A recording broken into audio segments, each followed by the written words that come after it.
ga wannan abu hakan nan ne dogo da shi haka kuma yamma dan mutum ne ya hau yayi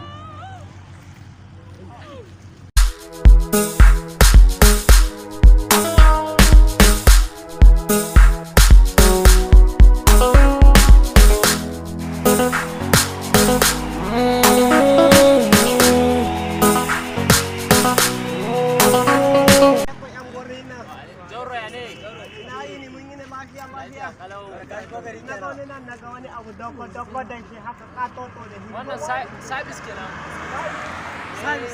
zuwa ya taka yi shi wannan din yanzu haka wannan gwamnati ce ta yi gwamnati gaskiya gwamnati na da waya da irin waya ne gaskiya gwamnatin nan gaba ma kashe mutane ba ta tsira kuma wannan dogo na ga an kira shi da service kuma wannan menene haka wannan titi kenan jaru titi shi kuma wannan titi waye ya yi shi wannan gwamnati ce ta yi aikin gwamnati ce ta yi